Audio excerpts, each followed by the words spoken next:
Hi hello നമസ്കാരം. പുതിയൊരു വീഡിയോയിലേക്ക് എല്ലാവർക്കും സ്വാഗതം. ഇന്ന് നമ്മൾ സംസാരിക്കാൻ പോകുന്നത് നിങ്ങൾ തമ്മിലിൽ കണ്ട പോലെ, ടൈറ്റിൽ കണ്ട പോലെ, പകൽ മാന്യന്മാരായ നാർസിസ്റ്റുകളുടെ അല്ലെങ്കിൽ ആ ഒരു പകൽ മാന്യത അവരെങ്ങനെയാണ് ഉണ്ടാക്കിയെടുക്കുന്നത്, അല്ലെങ്കിൽ അത് ഉണ്ടാക്കിയെടുക്കാൻ എങ്ങനെയാണ് ഇവർക്ക് കഴിയുന്നത് എന്നുള്ളതാണ് നമ്മൾ ഇന്ന് വീഡിയോയിൽ സംസാരിക്കുന്നത്. എങ്ങനെയാണ് ഒരു പുറമെ ഒരു നോർമൽ പേഴ്സണായിട്ട് ഒരു നാർസിസ്റ്റിനെ നിലനിൽക്കാൻ കഴിയുന്നത്, ആൾക്കാരെ ധരിപ്പിക്കാൻ കഴിയുന്നത്, തെറ്റിദ്ധരിപ്പിക്കാൻ കഴിയുന്നത്, ഒരിക്കലും ഡൗട്ട് ചെയ്യാത്ത രീതിയിലേക്ക്, ചാമിങ് ആയിട്ടുള്ള രീതിയിലേക്ക് അവർക്ക് എങ്ങനെയാണ് നിൽക്കാൻ കഴിയുന്നത്. നാർസിസ്റ്റിന്റെ ഈ നിറം മാറി നിൽക്കുന്ന ആ ഒരു കഴിവിനെ മറ്റൊരു ആളായി മാറി നിൽക്കുന്ന ഈ ഒരു അബിലിറ്റി അല്ലെങ്കിൽ ഈ അവരുടെ ആ ഒരു ശ്രമത്തെ മാസ്കിങ് എന്നാണ് പറയുന്നത്. നാർസിസ്റ്റിന്റെ മാസ്ക് എന്നാണ് അതിനെ വിശേഷിപ്പിക്കുന്നത്. എന്തിനു വേണ്ടിയായിരിക്കാം അവർ ഈ കാര്യങ്ങൾ ചെയ്യുന്നത്? ഒന്നാമത്തെ കാര്യം, അവർക്ക് അവരുടെ നീഡ് ഓഫ് അഡ്മിറേഷൻ എന്ന് പറയുന്ന മറ്റുള്ളവരിൽ നിന്നും പ്രൈസും എപ്പോഴും ഇവർക്ക് വേണ്ട ആദരവും ഒക്കെ കിട്ടാൻ വേണ്ടിയിട്ട് ആ ഒരു അവരുടെ വാലിഡേഷൻ, അവർക്ക് വേണ്ട ആ ഒരു വാലിഡേഷൻ കിട്ടിക്കൊണ്ടിരിക്കാനും വേണ്ടിയിട്ടാണ് ഒന്നാമതായി അവർ ഈ കാര്യം ചെയ്യുന്നത്. രണ്ടാമത്തെ കാര്യം, മറ്റുള്ളവരെ മാനിപ്പുലേറ്റ് ചെയ്യാൻ വേണ്ടിയിട്ടാണ്. പിന്നെ ഇവർക്ക് പ്രധാനമായിട്ടും ക്രിറ്റിസിസം അവോയ്ഡ് ചെയ്യാം. ഇവർക്ക് ക്രിറ്റിസിസത്തിനുമായിട്ട് ഭയങ്കര ഹൈപ്പർ സെൻസിറ്റീവ് ആണ്. ക്രിറ്റിസിസം ഒട്ടും എടുക്കാൻ പറ്റാത്ത ആൾക്കാരാണ് നാർസിസ്റ്റുകൾ. അപ്പോൾ ഈ പുറമെ ഈ ഒരു നോർമൽ ആയിട്ടുള്ള ഒരാളായിട്ടും ഒരു നന്മ നിറഞ്ഞ നന്മപരമായിട്ടും കാണിക്കുന്നതിലൂടെ അവർക്ക് ആ ഒരു റിസ്ക് അങ്ങ് ഒഴിവാക്കാം. ഇത്തരത്തിലായിട്ടുള്ള നെഗറ്റീവായിട്ടുള്ള ഫീഡ്ബാക്സ്, ക്രിറ്റിസിസം, വിമർശനങ്ങളും ഒക്കെ ഇവർക്ക് ഇല്ലാതാക്കാം. പിന്നെ ഒരു സ്റ്റാറ്റസും അവർക്ക് ബാക്കിയുള്ളവരിലുള്ള കൺട്രോളും മെയിൻറ്റെയിൻ ചെയ്യാം എന്നുള്ളതാണ്. അവരുടെ ഒരു സോഷ്യൽ സ്റ്റാൻഡിങ്, ഒരു സോഷ്യൽ പൊസിഷനും നിലനിർത്താനും ബാക്കിയുള്ളവരിലുള്ള കൺട്രോള് മുറുകെ പിടിക്കാനും ഒക്കെ വളരെയധികം അവർക്ക് ഇത് സഹായിക്കും. പിന്നെ അതിന്റെ കൂടെ തന്നെ അവരുടെ ഇൻസെക്യൂരിറ്റീസ് അവർക്ക് വളരെയധികം നന്നായി ഇതൊക്കെ ചെയ്യുന്നതിലൂടെ ഹൈഡ് ചെയ്യാൻ പറ്റും. ഇവരുടെ ഉള്ളിലെ വളരെ ഇൻസെക്യൂർ ആയിട്ടുള്ള ഒരു സെൽഫ്, അവരുടെ ഒന്നുമില്ലായ്മ, കഴിവില്ലായ്മ, എംറ്റിനെസ്, എന്താ പറയുക, ഉള്ളുപൊള്ളയായ നാർസിസ്റ്റിന്റെ ഉള്ളുപൊള്ളയായിട്ടുള്ള അവസ്ഥയെ വളരെ നന്നായിട്ട് ഹൈഡ് ചെയ്യാനായിട്ട് ഇത്തരത്തിലൊരു മാസ്ക് സഹായിക്കും എന്നുള്ളതാണ്. ഇനി നമുക്ക് എങ്ങനെയാണ് ഇവർ ഈ മാസ്ക് ഉണ്ടാക്കിയെടുക്കുന്നതെന്നും സൃഷ്ടിക്കുന്നതെന്നും കൺസ്ട്രക്ട് ചെയ്യുന്നതെന്നും നോക്കാം. അതിൽ അവരുടെ ഒന്നാമത്തെ tactic, the masterful charm offensive and impression management. ഈ ഒരു കാര്യം, ഈ ഒരു കരിസ്മ നാർസിസ്റ്റിന്റെ, അതാണ് എപ്പോഴും ഒരു സോഷ്യൽ സിറ്റുവേഷനിൽ ആൾക്കാർ ആദ്യം നോട്ടീസ് ചെയ്യുന്നത്, നമ്മൾ ഉൾപ്പെടെ എല്ലാവരും. കാരണം അവർ ഈ കാര്യത്തിൽ വളരെ സ്പെഷ്യലിസ്റ്റുകളാണ്. അവിടെ ഒരു ഇംപ്രഷൻ ഉണ്ടാക്കാനും, അവിടെ വളരെ എൻഗേജിങ് ആയിട്ടിരിക്കാനും, വളരെ തമാശ പറഞ്ഞിട്ട് എല്ലാവരെയും എൻഗേജ് ചെയ്യിപ്പിച്ചിട്ട് അതിൽ സെന്റർ ഓഫ് അറ്റൻഷൻ ആയി നിൽക്കാനും ഒക്കെ ഇവർക്കൊരു പ്രത്യേക കഴിവുണ്ട്. അല്ലെങ്കിൽ അവിടെ അവർ പ്രത്യേകം അതിലൊരു ശ്രമം നടത്തും എന്നുള്ളതാണ്. അങ്ങനെ നിന്നുകൊണ്ട് അത്തരത്തിലൊരു ഫസ്റ്റ് ഇംപ്രഷൻ ഉണ്ടാക്കിയെടുക്കാൻ ഏറ്റവും മിടുക്കൻ ഒരു നാർസിസ്റ്റാണ്, ഒരു NPD ഉള്ള ഒരാളാണ്. അവരിത് എങ്ങനെയാണ് ചെയ്യുന്നതെന്ന് വെച്ച് കഴിഞ്ഞാൽ, ചെയ്യാൻ ഇവർക്ക് എങ്ങനെയാണ് ഇത് കൂടുതൽ എളുപ്പമാകുന്നതെന്ന് വെച്ച് കഴിഞ്ഞാൽ, ഇവർ വളരെ നല്ല ആക്ടേഴ്സ് ആണ് എന്നുള്ളതാണ്. ഇവർക്ക് അവർ അഡ്മിറേഷനും ബാക്കിയുള്ളവരുടെ ഇൻഫ്ലുവൻസസും ഒക്കെ ഇവർക്ക് ചെലുത്താൻ പറ്റുന്ന ആ ഒരു സാഹചര്യത്തിലായിരിക്കും ഇവർക്ക് ആ ഒരു ഹൈ കിട്ടുന്നത്. ഇതെങ്ങനെയെങ്കിലും ആ ഒരു കാര്യങ്ങൾ നേടിയെടുക്കാൻ വേണ്ടിയിട്ടുള്ള, നിങ്ങൾ എപ്പോഴും ശ്രദ്ധിച്ചിട്ടുണ്ടാവും, ഒരു നാർസിസ്റ്റുമായിട്ടുള്ള ആദ്യത്തെ ഇന്ററാക്ഷനിൽ ഇവർ വളരെയധികം അനിമേറ്റഡ് ആയിരിക്കും. ഇവർ നിങ്ങളിൽ വളരെയധികം താല്പര്യം കാണിക്കും, നിങ്ങളോട് ചോദ്യങ്ങൾ ചോദിക്കും, നിങ്ങളുടെ കാര്യങ്ങൾ ചോദിക്കും, വളരെയധികം തമാശകൾ പറയും. ഇപ്പം നിങ്ങൾ വിചാരിക്കും, ഓക്കെ, അയ്യോ എന്ത് ലൈവ് ആയിട്ടുള്ള ഒരു പേഴ്സൺ ആണ്, എന്ത് എൻഗേജിങ് ആയിട്ടുള്ള പേഴ്സൺ ആണ്, എന്ത് എനർജറ്റിക് ആയിട്ടുള്ള ഒരു പേഴ്സൺ ആണ്. ഒരു നാർസിസ്റ്റിനെ മീറ്റ് ചെയ്ത ഒരു സിറ്റുവേഷനിൽ, ഒരു സോഷ്യൽ സിറ്റുവേഷനിൽ എപ്പോഴെങ്കിലും ഇങ്ങനെ ഒരാൾ പറഞ്ഞിട്ടുണ്ടായിരിക്കും, അല്ലെങ്കിൽ നിങ്ങൾ തന്നെ പറഞ്ഞിട്ടുണ്ടായിരിക്കും, എന്ത് എനർജറ്റിക് ആയിട്ടുള്ള ഒരു പേഴ്സൺ ആണ്, എന്ത് കരിസ്മാറ്റിക് ആയിട്ടുള്ള ഒരു പേഴ്സൺ ആണ്, എന്തൊരു എനർജറ്റിക് ആയിട്ടുള്ള ഒരു എന്റർടൈനിങ് ആയിട്ടുള്ള ഒരു വ്യക്തിയാണെന്ന്. ഇത് എന്തുകൊണ്ടാണ് നമ്മൾ ഇതിൽ വീണു പോകുന്നത് എന്നുള്ളത് ഒരു ബേസിക് സോഷ്യൽ സൈക്കോളജി വെച്ചിട്ട് എക്സ്പ്ലെയിൻ ചെയ്യാൻ പറ്റും. അത് നമ്മളിപ്പോൾ ഒരു സോഷ്യൽ ഗ്യാതറിങ്ങിൽ എവിടെ പോയാലും നമുക്ക് ഇത്തരത്തിൽ ലൈവ്ലി ആയിട്ടുള്ള, അനിമേറ്റഡ് ആയിട്ടുള്ള, എൻഗേജിങ് ആയിട്ടുള്ള, എന്റർടൈനിങ് ആയിട്ടുള്ള, നമുക്ക് ഈ പെട്ടെന്ന് നമ്മുടെ കാര്യങ്ങളിലൊക്കെ ഇൻട്രസ്റ്റ് കാണിക്കുന്ന, പോസിറ്റീവ് വൈബ്സ് തരുന്ന ഒരാളിനെ ആയിരിക്കും, അല്ലെങ്കിൽ അവരോടായിരിക്കും കൂടുതൽ ഇഷ്ടം തോന്നുക, അല്ലെങ്കിൽ പെട്ടെന്ന് ഒരു ഇംപ്രഷൻ തോന്നുക. ഈ ഒരു സൈക്കോളജി വളരെ നന്നായിട്ട് മുതലാക്കാൻ കഴിയുന്ന ഒരാളാണ് ഒരു നാർസിസ്റ്റ് എന്ന് പറയുന്നത്. കാരണം അവർ കീൻ ഒബ്സർവേഴ്സ് ആണ്. അവർ മറ്റുള്ളവർ ഇത്തരം സാഹചര്യത്തിൽ നല്ല ഇതോടെ, നല്ല ഇന്റൻഷനോടുകൂടി പെരുമാറുന്ന ആൾക്കാർ എങ്ങനെയാണ് പല സാഹചര്യങ്ങളിലും നോർമലായിട്ടുള്ള സിറ്റുവേഷൻസിലും അവർ പെരുമാറുന്നതെന്നും അവരുടെ ബിഹേവിയേഴ്സ് എങ്ങനെയാണെന്നും സോഷ്യൽ ക്യൂസും വളരെയധികം കീനായിട്ട് ഒബ്സർവ് ചെയ്യുന്നവരാണ്. അവർ അവസരം കാത്തിരിക്കുന്നവരാണ്, ഓപ്പർച്യൂണിസ്റ്റുകളാണ്. നിങ്ങൾ പലപ്പോഴും ശ്രദ്ധിച്ചിട്ടുണ്ടാവും, അല്ലെങ്കിൽ ശ്രദ്ധിക്കാത്തൊരു കാര്യവുമായിരിക്കും, ഈ നാർസിസ്റ്റുകൾ ഇത്തരം കാര്യങ്ങൾ ചെയ്യുന്നതിന് മുമ്പ് ഇത്തരം ഒരു എക്സ്പ്രഷൻ അവരുടെ ഭാഗത്തു നിന്നുണ്ടാവും. അവർ ഈ ഒരു എൻഗേജിങ് ആയിട്ടുള്ള കാര്യങ്ങൾ, ഈ ഒരു എന്റർടൈനിങ് ആയിട്ടുള്ള ഒരാളായി മാറിക്കൊണ്ടിരിക്കുമ്പോൾ തന്നെ, അല്ലെങ്കിൽ അതിനു മുമ്പ് തന്നെ അവരുടെ ആ മുഖംമൂടി അഴിഞ്ഞു വീഴുന്ന ഒരു സിറ്റുവേഷനാണ്, അല്ലെങ്കിൽ ആ മുഖംമൂടിക്കുള്ളിലെ അയാൾ നമുക്ക് കാണാൻ പറ്റുന്ന ഒരു സിറ്റുവേഷനാണ്. ഞാനത് കണ്ടിട്ടുണ്ട്. അവർ ഇങ്ങനെ ഒരു എക്സ്പ്രഷൻ ഇടും, ഇങ്ങനെ കീനായിട്ട് അവർ വാച്ച് ചെയ്തുകൊണ്ടിരിക്കും. അവർ ആ സിറ്റുവേഷൻ ഒബ്സർവ് ചെയ്യുകയാണ്. അവർക്ക് എപ്പോഴാണ് കടന്നു കയറാനുള്ള ആ ഒരു അവസരം കാത്തിരിക്കുകയാണ് അവരങ്ങനെ ഇരുന്ന ശേഷമാണ് പെട്ടെന്ന് ആ നല്ല മുഖം എടുത്തുകൊണ്ട് അവർ ആ രീതിയിൽ ആ ഒരു പ്ലസന്റ് ആ മാസ്കിലേക്ക് പ്രവേശിക്കുന്നത്. അത് നിങ്ങൾക്ക് ലിറ്ററലി കാണാൻ കഴിയും നിങ്ങൾ ഒബ്സർവ് ചെയ്ത് കഴിഞ്ഞാൽ. ഇതിപ്പോ നാർസിസിന്റെ കൂടെ ജീവിക്കുന്ന ആൾക്കാർ, വിക്ടിംസ് ആയിട്ടുള്ള ആൾക്കാർക്ക് നല്ല പെട്ടെന്ന് തന്നെ ഇത് മനസ്സിലാവും. കാരണം ഒരു എക്സാമ്പിൾ പറയുകയാണെങ്കിൽ പാർട്ടി പേഴ്സൺ ആയിരിക്കും ഇവർ. ഒരു പാർട്ടിയിലൊക്കെ പോവുകയാണെങ്കിൽ ഭയങ്കരമായിട്ട് ആൾക്കാരുടെ അടുത്ത് എൻഗേജ് ചെയ്യുന്നു, അത് അവരുടെ ചരിത്രം പറയുന്നു, ഭയങ്കര എക്സാഗ്രേറ്റഡ് ആയിട്ടായിരിക്കും പറയുന്നത്. ഇവരുടെ അതിനകത്ത് റോളൊക്കെ ഭയങ്കര പൈതൃകം, അവരുടെ ഫാമിലിയെ പറ്റിയിട്ടുള്ള പൈതൃകം പറയുന്നു. അതൊക്കെ പറഞ്ഞ് ഭയങ്കര എല്ലാവരും ചിരിപ്പിക്കുന്നു, എന്റർടൈൻ ചെയ്യിക്കുന്നു, എല്ലാവരുടെയും പേര് ഓർത്ത് വെക്കുന്നു, ഓരോ ആൾക്കാരുടെയും പേര് ഓർത്ത് വെക്കുന്നു. എന്നാൽ ഇവരുടെ കൂടെ നിൽക്കുന്ന ആൾ, ഇതൊക്കെ അനുഭവിച്ചിട്ടുള്ള ആൾ, 4 ചുവരുകൾക്കുള്ളിലുള്ള ഇയാളുടെ തനി ഗുണം കണ്ടിട്ടുള്ള ആൾ ഈ സമയത്തൊക്കെ ഇങ്ങനെയായിരിക്കും നിൽക്കുന്നത്. എന്താ ഇതാരാണ്, ഇങ്ങനെ ഒരു വ്യക്തി, ഇയാളെന്താണ് ഇങ്ങനെ, വളരെ കൺഫ്യൂസ്ഡ് ആയിട്ടുള്ള അവസ്ഥയിലായിരിക്കും അവരുണ്ടാവുക. അവർക്ക് മനസ്സിലാവുന്നുണ്ടാവില്ല ഇതെങ്ങനെയാണ് ഈ ഷേപ്പ് ഷിഫ്റ്റിംഗ് ചെയ്യുന്നത്, ഇതെങ്ങനെയാണ് പുറമെ ഒരാളായിട്ട് മാറുന്നത്. അപ്പൊ ബാക്കിയുള്ളവരുടെ റിയാക്ഷൻ കാണുമ്പോൾ ഇനി എനിക്കാണോ പ്രശ്നം, എന്റെ കുഴപ്പമാണോ?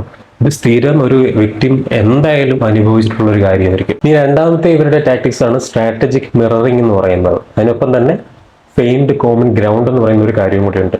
ഈ നാർസിസ്റ്റുകളിൽ ലവ് ബോംബിംഗ് സ്റ്റേജിൽ ആദ്യം നിങ്ങളെ പരിചയപ്പെട്ട് നിങ്ങളുമായിട്ട് ഇടപഴകുന്ന സാഹചര്യത്തിൽ നിങ്ങളെ പെട്ടെന്ന് നിങ്ങളുമായിട്ടൊരു റാപ്പോ ബിൽഡ് ചെയ്യാൻ വേണ്ടിയിട്ട് അവർ നിങ്ങളുടെ ജസ്റ്റേഴ്സ് ഒബ്സർവ് ചെയ്ത് അത് റെസിപ്രോക്കേറ്റ് ചെയ്യും, അത് മിറർ ചെയ്യും.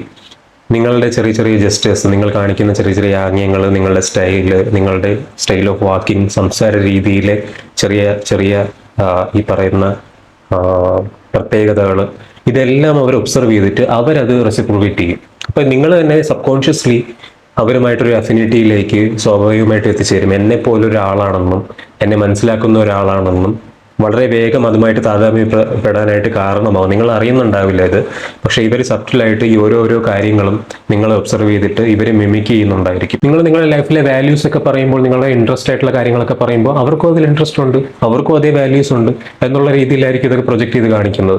അതിനകത്ത് കുറച്ച് നമ്മൾ ഒബ്സർവ് ചെയ്യാനുള്ള കഴിവുള്ളവർക്ക് ആ ഒരു ഫേക്ക്നെസ് കണ്ടുപിടിക്കാൻ പറ്റും. പക്ഷെ ലവ് ബോംബിംഗ് സ്റ്റേജ് ആയതുകൊണ്ട് പലരും കണ്ടുപിടിക്കാൻ പറ്റിയാലും അത് ഇഗ്നോർ ചെയ്യുന്നുള്ളതാണ്.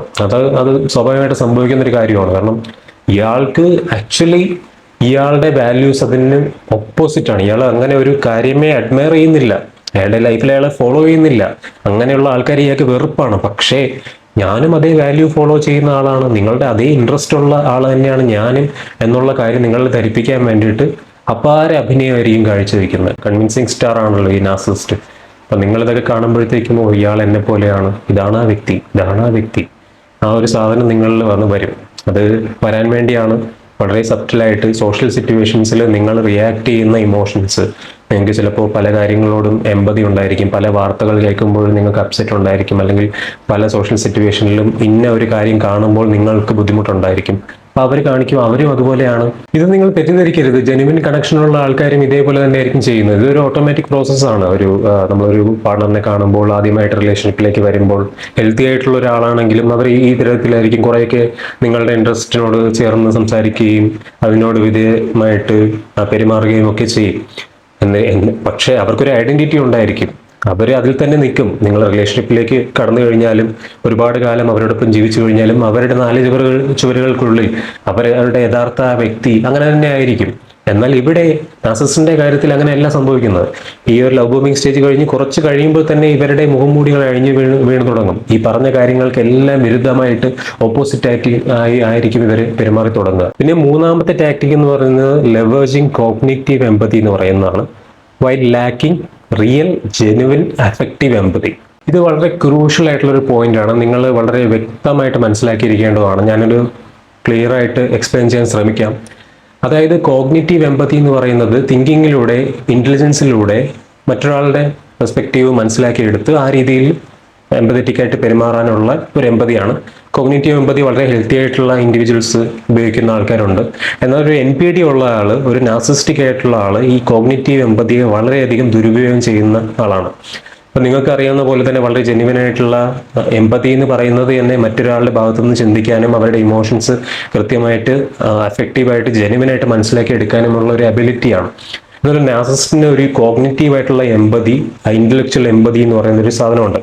അതെന്ന് പറഞ്ഞു കഴിഞ്ഞാൽ റിയൽ എമ്പതി അല്ല അത് നാർസിസ്റ്റുകളിലെ റിയൽ എമ്പതി അല്ല. അവരത് ഉപയോഗിക്കുന്നത് നിങ്ങളിൽ കൃത്യമായിട്ട് എങ്ങനെയാണ് എമ്പതറ്റിക് ആയിട്ടുള്ള സിറ്റുവേഷനിൽ ഇമോഷണൽ ആയിട്ട് ഒരാൾ റിയാക്ട് ചെയ്യുന്നത്, എമ്പതി ശരിക്കുമുള്ള ഒരാൾ എങ്ങനെയാണ് മറ്റേ ആളിനെ മനസ്സിലാക്കിക്കൊണ്ട് പെരുമാറുന്നത് എന്നുള്ളത് ഇവർ ഒബ്സർവ് ചെയ്ത് മനസ്സിലാക്കി അത് മിറർ ചെയ്തുകൊണ്ട് അത് ഇവർ എനാക്ട് ചെയ്ത് കാണിക്കും, അഭിനയിച്ച് കാണിക്കും. അപ്പൊ നിങ്ങൾ കാണുമ്പോൾ വിചാരിക്കും, അയ്യോ എന്ത് ജെന്യുവിനായിട്ടുള്ള എമ്പതി ഉള്ള ആള്. അപ്പോൾ അയാൾ ചാരിറ്റി ഒക്കെ ചെയ്യുന്ന ആളായിരിക്കും. ചാരിറ്റി ഒക്കെ ചെയ്യുമ്പോൾ നിങ്ങൾ വിചാരിക്കും, ഒരു ചാരിറ്റി ഒക്കെ ചെയ്യുന്നു, മറ്റൊരാളെ ഹെൽപ്പ് ചെയ്യുന്നു, അല്ലെങ്കിൽ നിങ്ങൾ കാണിക്കുന്ന പോലെ ഇമോഷണൽ ആയിട്ടുള്ള ആക്ഷൻസ് ഒക്കെ ഇവർ വന്നിട്ട് കാണിക്കും. ഇവർ ആ റൂം റീഡ് ചെയ്യാനായിട്ട് വളരെ കഴിവുള്ളവരാണ്. റീഡിങ് ദ റൂം എന്ന് പറയും. അവിടെ എന്താണ്, ഏത് ഇമോഷനാണ് വർക്കൗട്ട് ആവുക എന്നൊക്കെ ഉള്ളത് ഇവർക്ക് നന്നായിട്ട് അറിയാം. എന്നാൽ ജെന്യുവിനായിട്ട് മറ്റൊരാളുടെ ഫീലിംഗ് മനസ്സിലാക്കാനോ അതുമായിട്ട് താതാമ്യം പ്രാപിക്കാനോ അല്ലെങ്കിൽ ഏതെങ്കിലും തരത്തിൽ അത് ഉൾക്കൊള്ളാനോ കഴിയുന്ന ആളല്ല. ഒരു തരത്തിലും എമ്പതി എന്ന് പറയുന്ന, ഇമോഷണൽ എമ്പതി എന്ന് പറയുന്ന ഒരു കാര്യം ഇയാളുടെ അടുത്തുകൂടി പോയിട്ടില്ല. അങ്ങനത്തെ ഒരു വ്യക്തിയാണ് ഒരു നാർസിസിസ്റ്റ് എന്ന് പറയുന്നത്. എന്നാൽ ഈ സാഹചര്യങ്ങളിൽ അവർ മിമിക് ചെയ്യുന്നത്, അവരുടെ മാസ്കിട്ട ആ രൂപം കാണിക്കുന്നത് ശരിക്കുമുള്ള എമ്പതി പോലെ തന്നെ ആയിരിക്കും. എന്തുകൊണ്ടാണ് ഇത് അവർക്ക് വർക്ക് ചെയ്യുന്നത്? അവർക്ക് വേണ്ട കാര്യങ്ങളെല്ലാം ഇതിൽ നിന്ന് കിട്ടും. അവർക്ക് വേണ്ട കെയറും കൺസേണും ഈ ഒരു ആക്ഷൻ കാണിക്കുന്നതിലൂടെ കിട്ടും. എന്നാൽ നമുക്ക് വ്യക്തമായിട്ട് മനസ്സിലാക്കാനായിട്ട് പറ്റും. പലപ്പോഴും ഈ സാഹചര്യങ്ങളിൽ ഇവർ പറയുന്ന ഡയലോഗാണ്, ഓ നീ ആ സാഹചര്യത്തിൽ എനിക്കത് മനസ്സിലാവുന്നുണ്ട് എന്താണെന്ന്, നീ എന്തുകൊണ്ടാണ് അങ്ങനെ ആ സമയത്ത് പെരുമാറിയെന്ന്, നിനക്കത് ഫീൽ ചെയ്യുന്നത് എന്താണെന്ന് എനിക്ക് തിരിച്ചറിയാൻ കഴിയുന്നുണ്ട്.